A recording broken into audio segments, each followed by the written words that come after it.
provincias, tenemos 2 estaciones de televisión regional que también están con nosotros. Radio Pública y CN Plus son las matrices de este conversatorio. Señor presidente, por su tiempo, gracias. Los siguientes 60 minutos son de usted, por favor. ¿Cuántas radios nos retransmiten en vivo? 98, bajaron. Pues, ¿qué pasó, Rodrigo? ¿Navidad? ¿Están de vacaciones? Semanas, suben semanas. Ok. Bueno, un abrazo a todas y a todos. Bienvenidas y bienvenidos. Como no pudimos estar el martes en Guayaquil porque viajamos a la reunión del ALBA en Venezuela, vinimos este día jueves. Hemos tenido, como siempre, una agenda bastante intensa.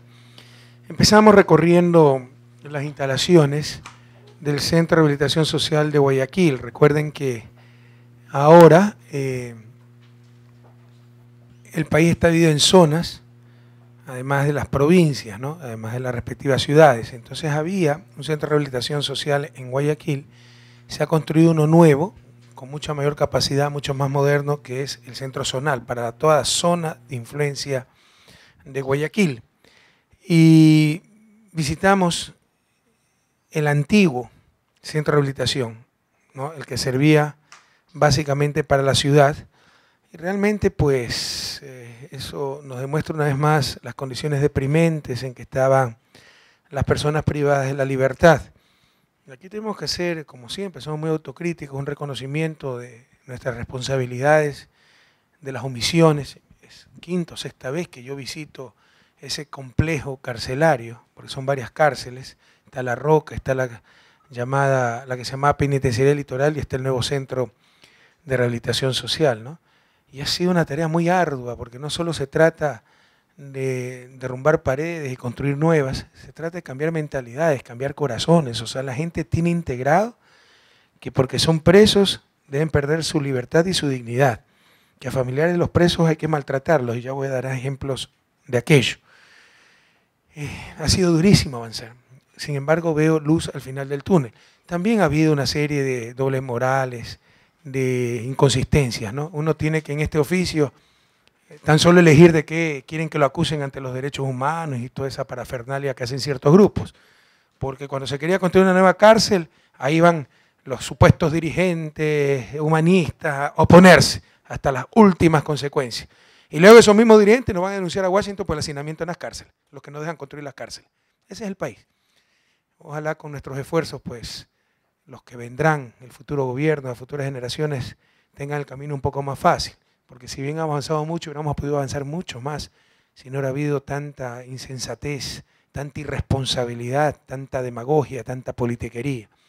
Como siempre digo, los desafíos del país son gigantescos y el nivel político enano todavía a nivel del Ecuador. Perdemos el tiempo en discusiones pueriles, ¿no? Los mismos que se ponían a hacer las cárceles, después son los que nos llevan a Washington a denunciarnos por el hacinamiento en las cárceles, así la hipocresía en el país. Entonces ha habido que superar muchos obstáculos. Son explicaciones, no son justificaciones.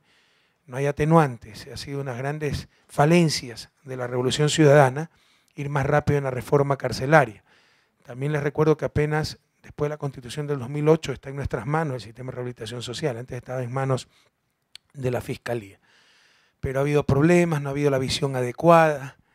Algunos se creen los grandes humanistas que tienen que preocuparse de las cuestiones de vanguardia, que identidad de género, que matrimonio igualitario y todas esas cosas, pero a faltar la entrada a la penitenciaría, eso es demasiado poca cosa para ellos, son cosas mundanas de las cuales no tienen que preocuparse. Entonces, hemos tenido que superar no solo barreras físicas, sino mentales, corazones, que no se condolían con esta situación, pero ya vemos luz al final del túnel. Ya está el nuevo centro de rehabilitación social, está espectacular. Y el anterior contaba de 12 pabellones, ya 6 han sido totalmente reconstruidos. Ustedes pudieron ver los anteriores y los actuales. Entonces, los actuales son totalmente dignos, seguros. Y ahora, con la nueva cárcel que se pudo movilizar a todos los presos, ya vamos a derrumbar los otros 6 pabellones que quedan, los últimos 6, no solo de la vieja penitenciaría, de la vieja ciudad, del viejo país, de un pasado que ojalá nunca vuelva, un pasado de decadencia, descuido, y construir en 6 meses esos nuevos pabellones, con lo cual se acabaría la intervención en esto que es, insisto, un centro carcelario. La llamo así, no es lo correcto, pero para diferenciar de los otros centros, la conocida penitenciaría litoral. está el nuevo Centro de Rehabilitación Social y está La Roca, que era la mentalidad de las élites guayaquileñas, ¿no? Cárcel de alta seguridad, que de alta seguridad no tenía nada, creyeron que metiendo bastante concreto garantizaban la seguridad. Eso va a ser para presos de muy baja peligrosidad, básicamente los que han sido encarcelados por cuestiones de alimentos, etc. Entonces les insisto, de los 12 pabellones de la anterior penitenciaría litoral, 6 ya están reconstruidos y 6 van a demolerse y van a ser totalmente reconstruidos en los próximos 6 meses. De hecho, yo manejé una retroexcavadora para dar un emblema, ¿no? Una señal de que la decisión es irreversible de realmente rescatar nuestro sistema de rehabilitación social, que lo vamos a hacer más rápido. Pero digo, múltiples problemas, pero sí, el más grande problema es el cambio de mentalidad y cambio de corazón, de corazones. Tomar decisiones además eficientes, prácticas. Hacer la lógica, no hacerla difícil.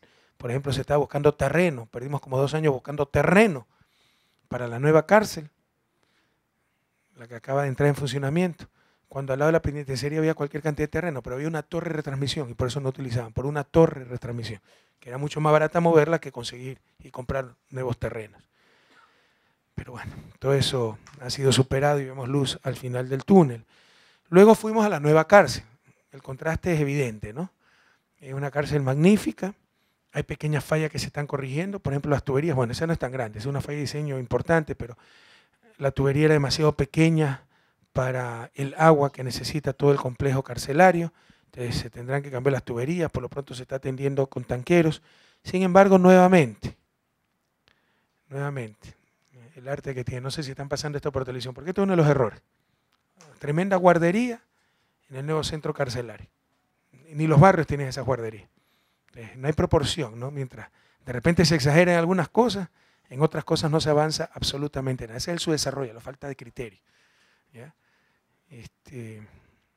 A ver, esto están pasando por televisión. Pongan lo más interesante, que es esto. Los nuevos pabellones, las nuevas áreas.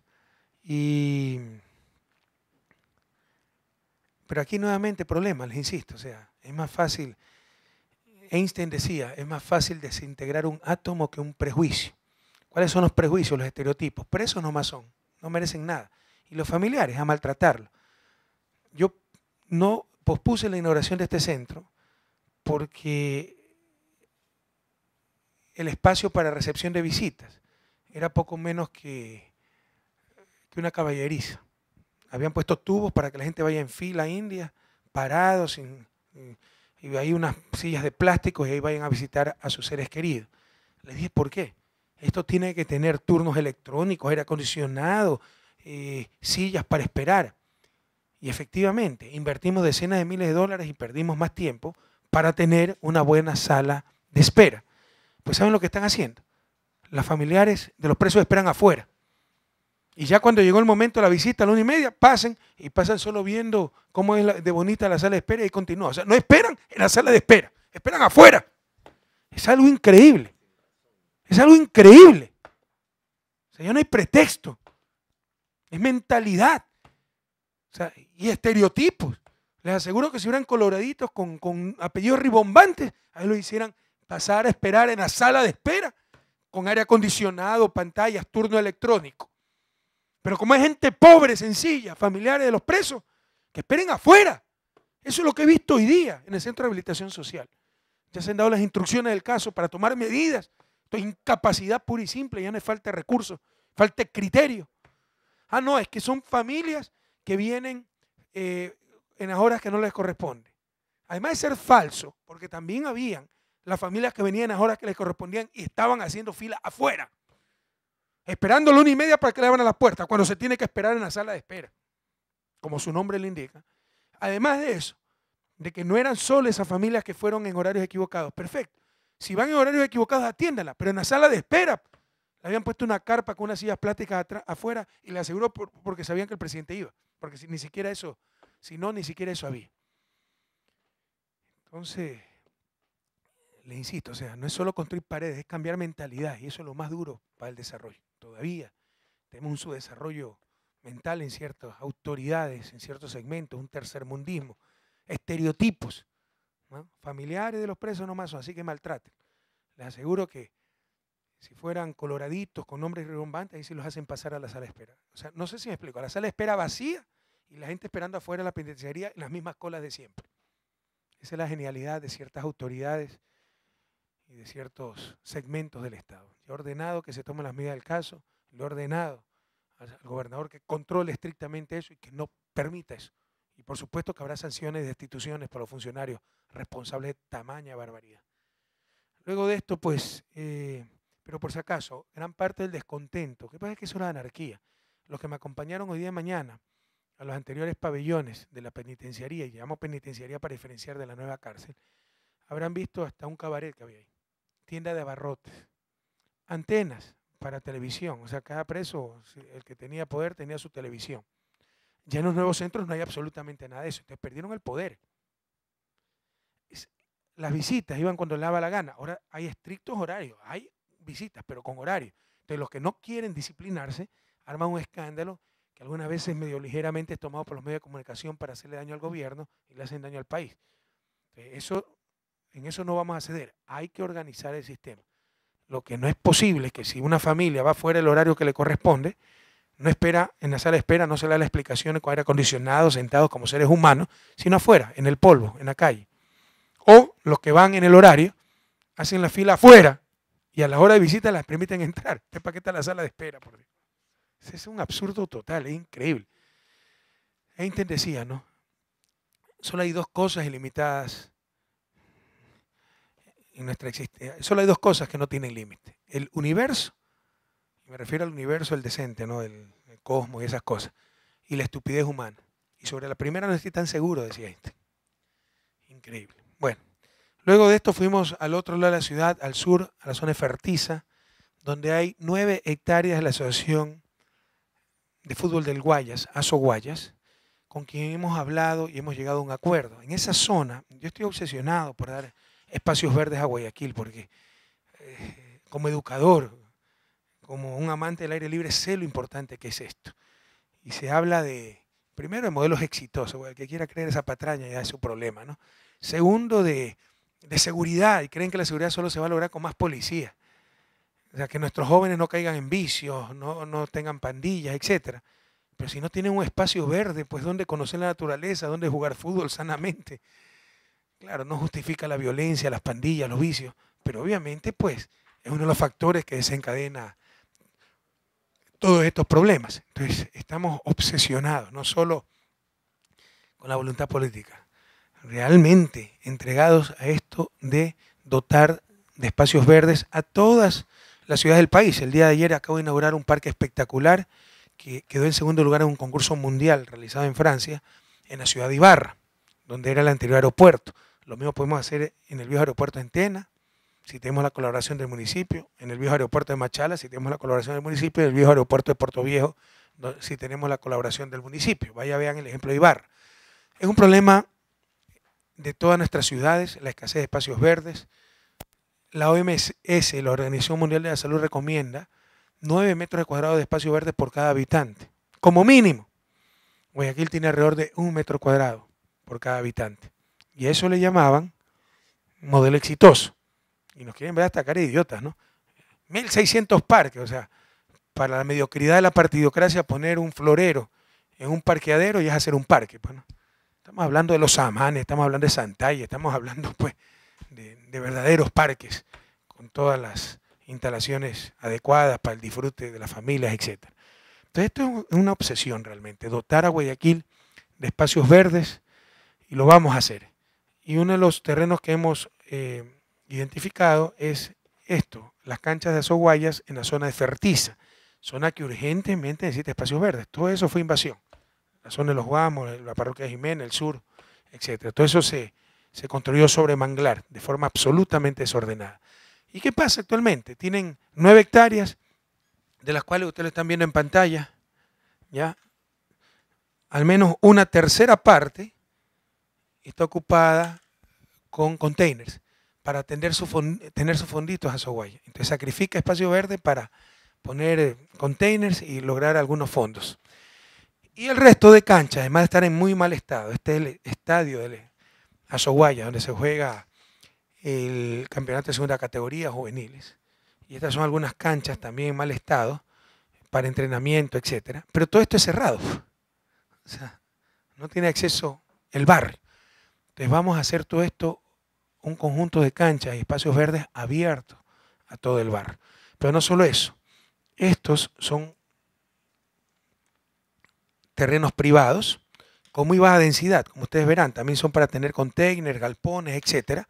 Se los va a expropiar, pagar un justo precio, pero utilizarlos para el bien común, y esto se va a agregar a las canchas que tiene Azoguaya. Por supuesto, los containers salen, y esto de acá que ustedes ven son las instalaciones de la aduana.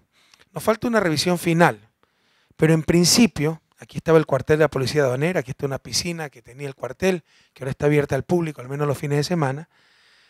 En principio, el edificio no es funcional. Entonces estamos evaluando si es que vale la pena derrumbarlo. Ustedes saben que alrededor de este edificio se va a construir la nueva plataforma de la producción, turismo, industria, agricultura y ciertos servicios como el Servicio Nacional Aduanero. Entonces estamos evaluando si lo traemos a esta plataforma. Está casi tomada la decisión, necesito una última revisión, de tal forma que quedaría todo esto. Tremenda área verde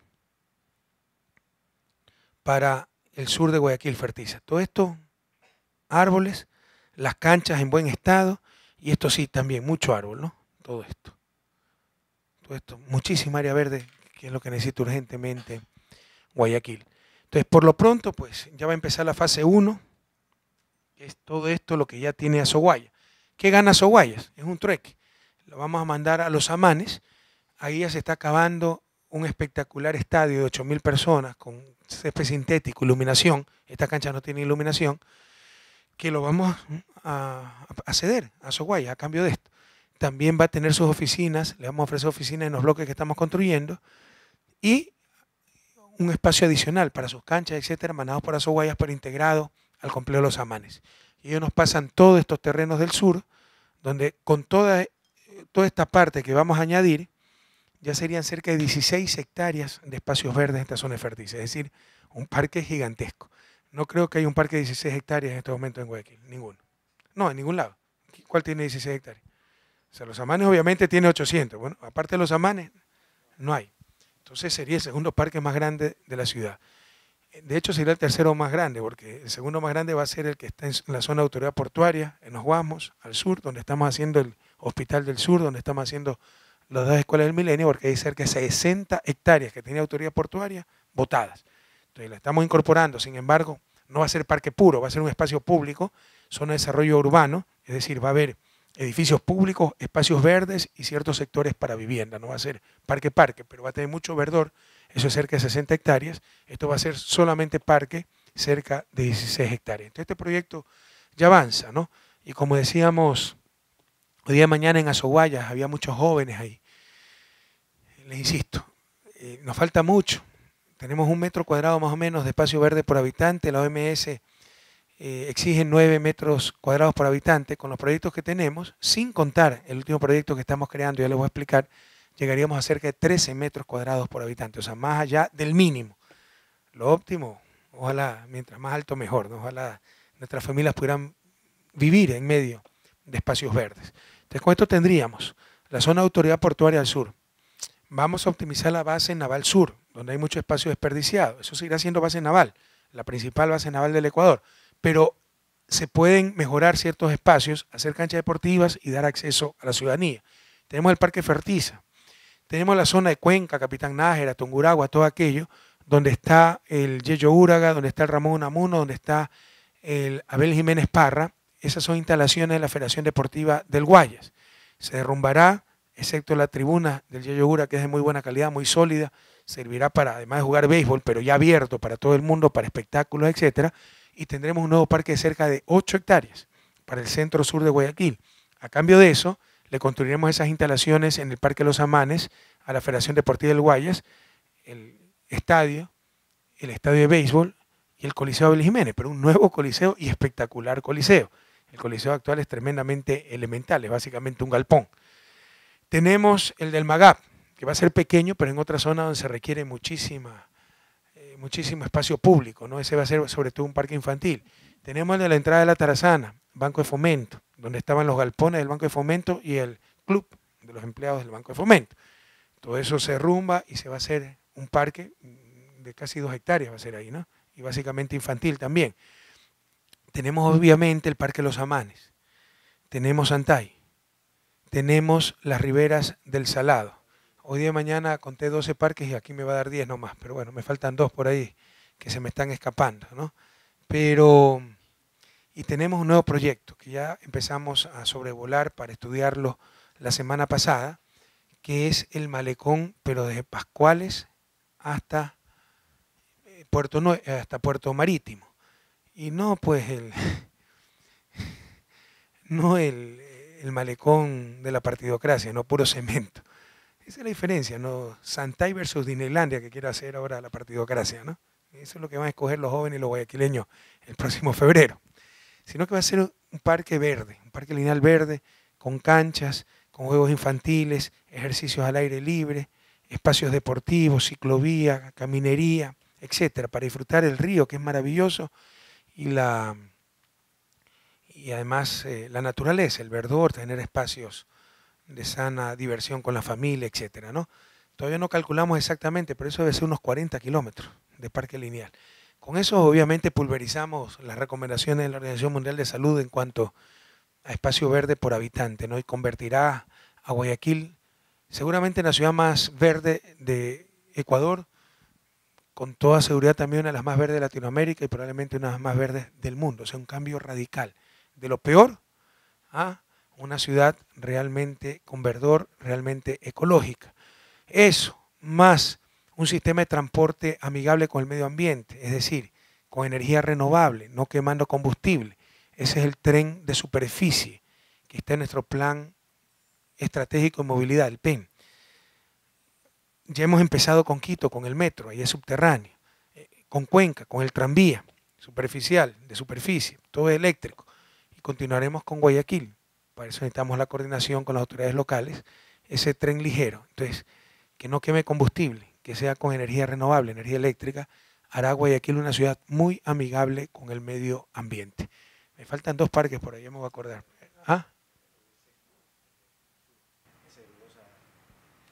Ya. Es que no puedo anticipar todavía muchos detalles porque son terrenos que hemos identificado de muy dudosa procedencia.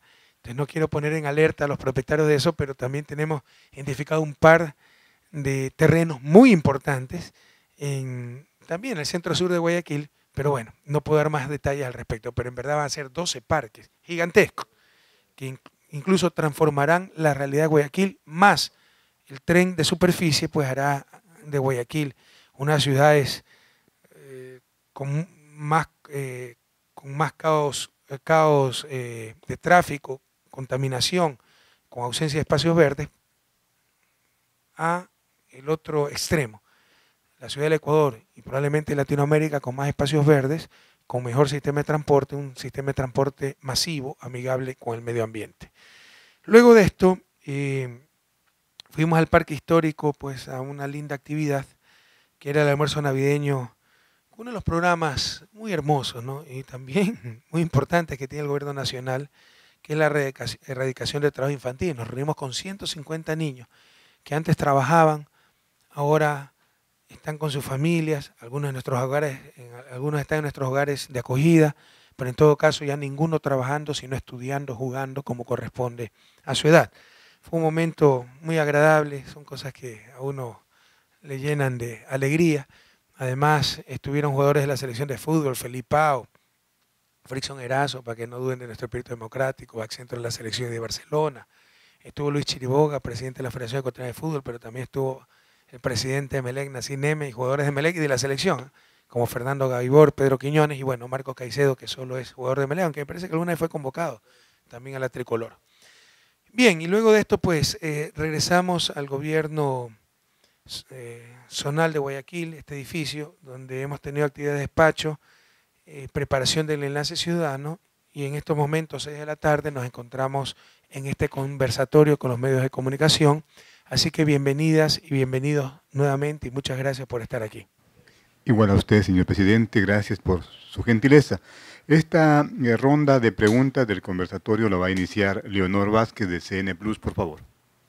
Buenas tardes, señor presidente. Una vez que la USAID anunció la suspensión de sus actividades en el Ecuador a partir de marzo del 2014, me gustaría conocer cuál es su opinión de esta decisión del organismo y cómo se encuentran las relaciones con Estados Unidos luego de haber tomado esta resolución. Es mi opinión, que les vaya bonito. Y las relaciones con Estados Unidos, las de siempre. Las mejores relaciones es un marco de mutuo respeto, porque no vamos a aceptar ser colonia de nadie. Ya un poco más explícitamente, vea, Ecuador es un país de renta media, ya no necesitamos caridad. O sea, las limonas que daba la USAID muchas veces clientelarmente, lo puede hacer el Estado. Lo que necesitamos es transferencia tecnológica, lo que necesitamos son inversiones, lo que necesitamos es apertura de mercado, y en eso no se cede en absoluto, ¿no? Porque Estados Unidos aparentemente es una economía muy abierta, pero con grandes barreras para arancelarias, subsidio a sus productores. Entonces, ¿cómo compite contra eso? Entonces, nosotros tenemos una nueva política de cooperación. También debemos entender otra cosa. No toda cooperación es buena. Hay cooperación que hace mucho daño. Mira Haití. Lo acostumbraron a depender de la ayuda extranjera. Entonces, toda esa supuesta cooperación que no fortalece las fuerzas internas de desarrollo y progreso, hacen mucho más daño que beneficio. Debilitan un país. El desarrollo no se logra con caridad externa, se logra con fuerzas internas, talento humano, institucionalidad, proyecto nacional. Y muchas veces esta cooperación destruye esas cosas. Si no, vea el caso de Haití, donde por la caridad, por ejemplo, metieron, no recuerdo si era arroz, ni sé cuántos productos regalados, la propia agricultura nacional quebró. Entonces hay que saber ayudar. Ecuador necesita ya caridad, ya superamos esa etapa. Aquí se han visto cosas, no le exagero, fundaciones que han ido a sembrar arbolitos a Galápagos y otras fundaciones que han ido a sacar los arbolitos porque no eran de Galápagos. Entonces, clientelismo, que se pagaba, paternalismo, el pobrecito, ya no necesitamos eso. Además, pues también de manipulación política, ¿no? Hay algunos sumamente preocupados con la salida de USAID porque USAID era la que la financiaba para hacer oposición al gobierno, Fundamedios, Participación Ciudadana, todas esas cosas. Imagínense usted el insulto para el país. Usted sabe que USAID tiene programas de fortalecimiento de la democracia. O sea, ellos vienen a ayudarnos a fortalecer nuestra democracia. Perfecto. Les permitimos que sigan operando si nos permiten hacer un programa ecuatoriano en Estados Unidos de fortalecimiento de la democracia de Estados Unidos. Porque le aseguro que en muchos aspectos nuestra democracia es superior a la de Estados Unidos. Nosotros no tenemos Guantánamo aquí. ¿Ya? Cuando Estados Unidos declaró la independencia, siguió la esclavitud. Solo un siglo después se abolió la esclavitud, pero siguió la segregación racial. Ecuador logró primero el voto femenino que Estados Unidos. ¿Ya? Entonces todavía tienen pena de muerte, cosas que atentan directamente a los derechos humanos, pero como se creen los árbitros del bien y del mal, creen que sus valores son los valores universales, viene la cooperación para fortalecer la democracia en Ecuador. Eso es insultante, de dignidad también viven los pueblos. Así que si se va, como dice la canción, si se marchó sin un adiós, que se vaya, que se vaya. Y eso no tiene por qué afectar las relaciones con Estados Unidos. Señor presidente, Yuri García es nuestro siguiente invitado de la agencia Reuters. Adelante, señor. Buenas tardes, señor presidente. Justamente en cuanto al desempeño económico del 2013, ¿cómo termina el PIB, el tema de la inflación y cuáles son las proyecciones económicas que tiene Ecuador para el 2014 en cuanto a petróleo y minas? El año 2013 ha sido un muy buen año económico, por supuesto, ¿no? Cuando comparamos con el 2011, que crecimos 8%, todo parece... Y así es que como manipula la prensa, ¿no? Se desaceleró el crecimiento económico, claro, pues, o sea, todos los años no se puede alcanzar el 8%. Pero este año alcanzaremos un crecimiento que bordea el 4% y la inflación va a ser alrededor de 2.5%, o sea, una inflación bastante baja, ¿ya? O sea, esperamos cerrar el 2013 con una inflación de menos del 3%, tal vez un poco más del 2.5%, pero menos del 3%, que es una inflación bastante baja, y un crecimiento alrededor del 4%. Para el próximo año estimamos un crecimiento alrededor del 5%. Yo he dicho, y también han utilizado esas palabras, qué pena, ¿no?, que el nivel de debate sea tan bajo y la irresponsabilidad para manejar cierta información, que 2014, 2015 van a ser años difíciles, pero sobre todo a nivel fiscal. Lo expliqué. no tanto en cuanto a crecimiento, no tanto en cuanto a inflación a nivel fiscal. ¿Por qué? El gasto público, por las hidroeléctricas que estamos construyendo, que exigen grandes desembolsos y todavía no nos dan ingresos. Para el 2016, cuando estén esas hidroeléctricas ya hechas, ahorraremos muchísimo en importación de combustible, combustible que además es subsidiado, entonces no solo tendrá un fuerte impacto positivo en el sector externo, sino en el sector fiscal. Pero mientras se construyen las hidroeléctricas, existe una presión fiscal bastante fuerte. En 2014-2015 están planificados grandes desembolsos para esos proyectos, megaproyectos hidroeléctricos, y eso es lo que hace que sean años económicamente difíciles y particularmente en el sector fiscal. Pero ya quieren decir que el gasto público, que va a colapsar la economía. Eso no es cierto, ¿no? De hecho, recuerden que esta es nuestra profesión y monitoreamos bastante bien la economía y sabemos lo que estamos haciendo, pero hay cosas ineludibles. En un proceso de desarrollo, vea, no es una ley física, pero es un rasgo común para países que están en la transición hacia el desarrollo, hay una tensión pues en cuenta corriente. Porque en un momento dado usted tiene que realizar grandes inversiones que después van a mejorar su sector externo, pero mientras invierte, por ejemplo, turbinas no producimos, hay que importarlas. ¿Ya? Presionan el sector externo y presionan el sector fiscal. Entonces eso, algunos lo quieren hacer aparentar, se deteriora la cuenta corriente, la balanza comercial y se deterioran las cuentas fiscales, pero hay que ver por qué esa presión, para qué. O sea, lo importante es que eso sea sostenible. Sí, son 2 años de estrechez fiscal y el 2016, ¿no? Eso va a ayudar mucho al sector externo de la economía porque disminuye drásticamente la importación de combustibles y al sector fiscal, porque ese combustible es subsidiado. Avanzamos en el conversatorio, señor presidente, y vamos a la tercera interrogante con Emilia Sánchez de la Radio Pública, por favor. Buenas tardes, señor presidente. En su condición de colegislador... ¿Usted ya se graduó, compañera? Sí, ya soy graduada. ¿De colegio le estoy preguntando? No, de universidad. ¡Ah, ya! Para que vea. ¿Qué come para ser tan joven? Pásenos la receta, que ya estamos viejitos nosotros. Ya es de familia, perdóname presidente. la broma, pero se le ve muy joven, pero periodista. Claro. Chévere, sí, muy bien. Licenciada. Bueno, en su condición de colegislador, señor presidente, ¿cómo evalúa en términos generales el Código Orgánico Integral Penal de que aprobó la Asamblea Nacional y qué desafíos traerá su instrumentación a todos los actores o participantes del sistema judicial? ¿Me puede repetir la pregunta que para variar el doctor Mera no me dejó escuchar? Bueno, está bien. En su condición de colegislador, ¿cómo evalúa en términos generales el Código Orgánico Integral Penal que aprobó la Asamblea Nacional y qué desafíos traerá su instrumentalización a partir de 2014 para todos los actores del sistema judicial? ¿Cuál es tu nombre? Emilia Sánchez. Emilia, ¿qué edad tienes? 23. Ustedes que son los jóvenes ven cambiar la mentalidad en este país, ¿no? Sí se han dado cuenta las críticas al Código Penal. Van de un extremo a otro. Desde que es prodelincuencial y todo el mundo va a salir libre, hasta que es punitivo y yo voy a perseguir a todos los ciudadanos. ¿Sí se dan cuenta? O sea, las dos cosas no pueden ser ciertas. ¿No? Y se va en un extremo y el otro.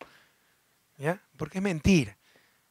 Y lastimosamente no se puede contentar a todo el mundo. Y ni siquiera es por problemas en el código. Es por las vanidades. Como no me consultaron a mí, tengo que criticarlo y tengo que decir cualquier cosa. Pero dicen es blanco y dicen es negro. Y no puede ser las dos cosas. ¿Me explico? Entonces, unos dicen que es prodelincuencial y que todo el mundo va a salir libre, los delincuentes. Y los otros dicen, en cambio, que todo el mundo va a estar preso porque es punitivo. ¿Estoy diciendo la verdad o no? Para que vean el nivel de debate ante algo tan fundamental como es un nuevo Código Penal después de 75 años de tener el anterior Código Penal. Era una urgencia para el país. Algunos querían seguir esperando. 2 años no ha sido suficiente que se discuta. 75 años no ha sido suficiente. Había que seguir esperando para ver si boicoteamos con eso a Correa, no tienen los instrumentos para combatir la delincuencia y le ganábamos las próximas elecciones. Así eso significa inseguridad para nuestras familias, muertes, etcétera, ¿no? Ojalá, ustedes los jóvenes son los llamados a cambiar, a una nueva mentalidad, mucho más seriedad, ¿no? Te insisto, o sea, los desafíos de la patria son enormes y lo enano de la política es impresionante, ¿no? Tener una política de la misma dimensión que los desafíos que tiene que enfrentar el país. En todo caso, la verdad es que es un código muy bueno. Código significa 3 cuerpos, no es solo una ley, no es solo ley penal de penas para delitos. Ese es el primer libro. ¿Cómo se llama el primer libro? Sanciones penales, de los delitos. es el Código de Procedimiento Penal, el segundo libro, y es el libro de Rehabilitación Social. Son 3 libros. Han sido más de 1000 artículos, ha sido una labor titánica, en general bastante buena, bastante bien realizada, pero con más de 1000 artículos, 3 libros, seguramente hay falla. Entonces tenemos 30 días para revisar, revisaremos con detenimiento y haremos las correcciones que habrá que hacer. O sea, nosotros enviamos el proyecto. Se han modificado más de 300 artículos, eso es lo bueno de la discusión. Nadie está contra discusión, contra las críticas. Lo que hay que hacerlo es rápido, porque no hay tiempo que perder. Y bien, ¿no? Se ha hecho esa discusión, se han modificado más de 300 artículos, en la mayoría hemos estado de acuerdo, pero vamos a darle una última revisión estos 30 días, porque si usted tiene 3 leyes en un código, más de 1000 artículos, probablemente se pudo haber deslizado un error y queremos hacer el mejor trabajo, no para nosotros, porque imagínense como cuando hablan de perseguidos políticos, los días de Luluncoto. Si yo soy un dictador malvado que quiero perseguir políticamente, ¿para qué rayo voy a perseguir a los días de Luluncoto? ¿Quién los conoce? O sea, son cosas que no resisten el menor análisis. Son las tonterías que se repiten. ¿Para qué se va a perseguir a los estudiantes del Central Técnico? ¿Alguien me puede explicar? ¿Para qué se va a perseguir a los 7 Cotopaxi?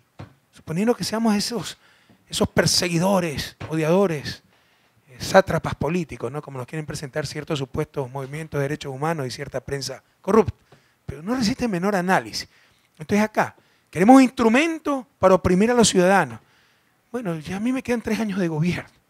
Entonces lo que vamos a oprimir son los futuros gobiernos. Estamos trabajando para los otros. Es absurdo, no resiste el menor análisis. La verdad es que era una urgencia para el país. Ahora nos dicen, ahí veo un titular, se han incorporado ni sé cuántos nuevos delitos. Y no era lo que nos reclamaban, que no estaba incorporado el sicariato, feminicidio. Ahora que los incorporamos, se han incorporado una cantidad de delitos para hacer creer que solo vamos a perseguir, a sancionar, etc. Bueno, ese es el país. Te insisto, Emilia, ustedes son jóvenes, ustedes son los llamados a cambiar esa mentalidad, a tener un país un poco más serio, sobre todo en las cosas fundamentales, pero el país puede estar tranquilo, era algo necesario, en general es muy bueno el trabajo que se ha hecho, pero obviamente 3 leyes, más de 1000 artículos, se puede haber deslizado algún error y vamos a aprovechar estos 30 días para darle una última revisión total como colegislador. Yo puedo vetar parcialmente el código, vamos a aprovechar estos 30 días para que nos da la ley, para darle una última revisión a este cuerpo legal tan necesario para el país. Señor presidente, William Sotomayor, de Radio Carrusel, es la siguiente pregunta. Buenas tardes, señor presidente. La pregunta es la siguiente. A pesar de no ser parte del proceso, el gobierno ecuatoriano tiene una posición respecto a la resolución de la Corte de Apelación de Ontario en el caso instaurado por los ciudadanos ecuatorianos en contra de Chevron, Texaco, y la mano sucia de Chevron continuará siendo la respuesta del país en los ataques de esta compañía. Aquí una aclaración, ¿no?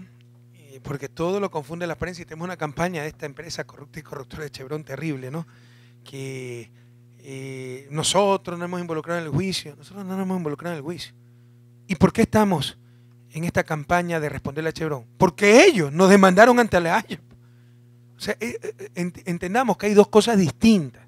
El juicio de las comunidades amazónicas contra Chevron, que se lo ganaron en cortes ecuatorianas, y la denuncia, la demanda que Chevron ha interpuesto ante el Tribunal de la Haya para hacer pagar al gobierno ecuatoriano esa sentencia. Ahí hemos tenido que salir a defender al país, además frente a la campaña de desprestigio de Chevron. Pero para que vean el poder de esta empresa, aquí tengo un reporte de Washington Free, ¿cómo se pronunciará esto? Beacon, un diario, ¿no? Que, bueno, no es muy conocido. Pero mire, Chevron ha sido altamente crítica al gobierno de Correa. Ahora resulta que estamos persiguiendo a Chevron también por criticarnos, ¿no? Lo mismo que dicen ciertos grupos al interior del país. Al cual la compañía acusa de colaborar con grupos ambientalistas y abogados de los demandantes. Bueno, en buena hora que podamos colaborar con grupos verdaderamente ambientalistas, pero la realidad, y lo hemos demostrado, es que Chevron tenía comprado en los anteriores gobiernos, y como con este gobierno no ha tenido capacidad para someterlo, entonces ahí es que hemos estado del otro lado. No, hemos sido imparciales, pero no nos ha podido someter Chevron como sí sometió a otros gobiernos.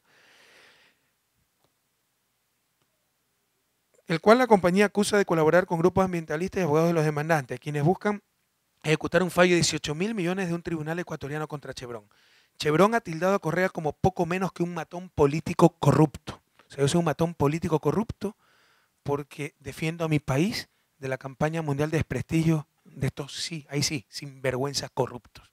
y que creen que con sus millones van a someter a un país digno como el Ecuador. Entonces nosotros hemos respondido ante el juicio ante La Haya, no ante el juicio de los demandantes de Chevron, una de cuyas extensiones es la victoria legal que han logrado en Canadá, en buena hora. Nos pone contentos, obviamente, porque se hace respetar la soberanía del país y las decisiones de cortes ecuatorianas, pero ese es un juicio independiente. Nosotros estamos defendiendo al país del arbitraje que nos puso ante la Corte de La Haya, que podría quebrar al país, que es totalmente írrito ese arbitraje. Eso lo debe saber la prensa. No he visto muchas publicaciones, ni siquiera de los defensores de la naturaleza. Atacan al gobierno por el Yasuní, por todo, y no dicen esta boca es mía de Chevron, ¿no? Casualidad de la vida. Pero sepan ustedes que el Tratado de Protección Recíproca de Inversiones, en el marco del cual nos demandan ante La Haya, no cubre conflictos entre privados. Es conflicto Estado-empresa. Este es un problema de comunidades amazónicas, empresa. Y sin embargo se declaró competente, los árbitros se declararon competentes. El Tratado de Protección Recíproca es de 1997. Texaco dejó de operar en 1992.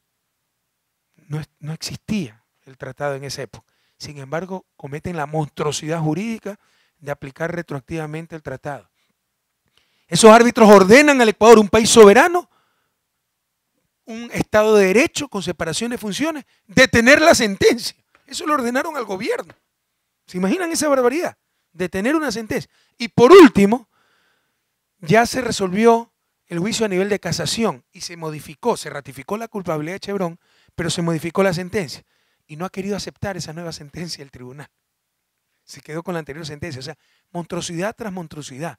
Por eso es que decididamente hemos salido, como no puede ser de otra manera, a defender al país legalmente ante ese írrito proceso en La Haya y también ante la campaña de desprestigio mundial de Chevron.